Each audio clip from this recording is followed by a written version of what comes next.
BJP ने अपने राज्यसभा सांसद राकेश सिन्हा को केरल भेजा है।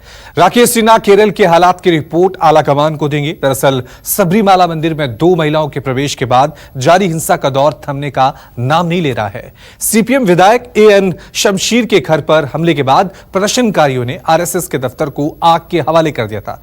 प्रदर्शनकारियों ने संघ के कार्यालय में आगजनी के बाद नारेबाजी की थी। प्रदर्शनकारियों ने संघ के वरिष्ठ नेता चंद्रशेखरन के घर पर भी हमला किया। बीजेपी के वरिष्ठ नेता मुरलीधरन के घर को भी निशाना बनाया गया। दरअसल एमएलए शमशीर ने अपने घर पर हमले के लिए संघ को जिम्मेदार ठहराया था। बहरहाल पुलिस अब तक 1,500 से भी ज्यादा लोगों को गिरफ्तार कर चुकी है, लेकिन अब भी वहां पर हिंसा काबू में नहीं आ रही है। इसीलिए अब बीजेपी ने यहां पर राकेश सिन्हा को केरल भेजा है और वो केरल में अभी जितना भी घटनाक्रम हो रहा है उसकी पूरी रिपोर्ट आलाकमान को देंगे। शुक्रवार रात केरल प्रदेश में राज्यसभा के सांसद एवं भाजपा के प्रदेश के पूर्व अध्यक्ष मुरलीधरन जी के पैतृक निवास पर कंट्री बॉम्ब के माध्यम से जो अटैक हुआ उसका खंडन करती है। हम प्रेस के माध्यम से देश की जनता को बतलाना चाहते हैं कि केरल में प्रशासनिक ढांचे के माध्यम से लॉ एंड ऑर्डर इस प्रकार ध्वस्त हो चुका है कि ना साधारण नागरिक सुरक्षित है, ना ही देश का एक सम्मानित सांसद। चलिए इस खबर पे और ज्यादा अपडेट के लिए हमारे साथ बातचीत करने के लिए खुद बीजेपी नेता राकेश सिन्हा हमारे साथ मौजूद हैं। राकेश जी, केरल में हालात जो हैं वो बिगड़ते ही जा रहे हैं, अभी भी हालात वहां पर काबू में नहीं है। अब आपको वहां पर भेजा जा रहा है, आपको लग रहा है कि कुछ हालात वहां पर सुधरेंगे? देखिए, भेजा जा रहा है। मैं कालीकट संघ के कार्यक्रम में आया था, लेकिन कन्नूर में लगातार हिंसा की घटना को देखते हुए मैंने दिल्ली आना रद्द कर दिया और मैं कन्नूर जा रहा हूँ। कन्नूर जाकर देखिए, लोकतंत्र में हिंसा का कोई स्थान नहीं है।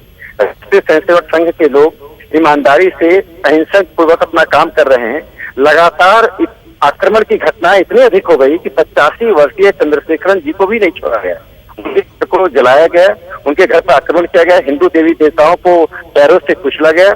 उसके बाद राज्यसभा के सांसद मुरलीधरन जी के घर पर भी आक्रमण किए गए। इस तरह की घटना बताई जा रही है कि केरल में कानून व्यवस्था पूरी तरह से समाप्त हो चुकी है और कन्नूर में यह सब काम मुख्यमंत्री पिनराई विजयन के प्रश्रय से उनकी सहमति से हो रहा है।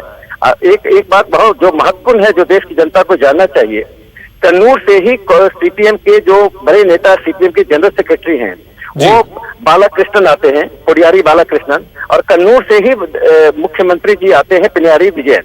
दोनों का गृह जिला कन्नूर ही है। उसके बावजूद कन्नूर में जिस प्रकार की हिंसा हो रही है उसके लिए सीपीएम सीधे तौर पर जिम्मेदार है।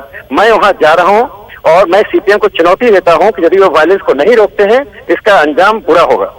लेकिन राकेश सिन्हा जी, सीपीएम वाले आप बीजेपी पर ही यहां पर आरोप लगा रहे हैं, कह रहे हैं कि सुप्रीम कोर्ट के आदेश के बाद जिस तरह से बीजेपी ने इस मुद्दे को उठाया था और सुप्रीम कोर्ट का आदेश नहीं माना था, यही वजह है कि इस आग में अब खुद बीजेपी के नेता भी जल रहे हैं। देखिए, कन्नूर के वायलेंस का सबरीमाला के आंदोलन से कोई संबंध नहीं है। कन्नूर में पिछले 40 साल से लगातार मार्क्सवादी कम्युनिस्ट पार्टी अपने गढ़ को बचाने के लिए, संघ के विस्तार को रोकने के लिए, बीजेपी के परचम को रोकने के लिए लगातार हिंसा का सहारा ले रही है और उसी हिंसा के सहारा के कारण अभी देखिए 85 साल के वृद्ध व्यक्ति पर डाकू भी घर में आते हैं तो 85 वर्ष के वृद्ध लोगों को छोड़ देते हैं। लेकिन मार्क्सवादी कम्युनिस्ट पार्टी के कार्यकर्ता इतने असंवेदनशील हो गए हैं, राज्य का, वहां के पुलिस का, प्रशासन का इतना प्रश्रय उनको है कि आज वे कुछ भी करने की स्थिति में है।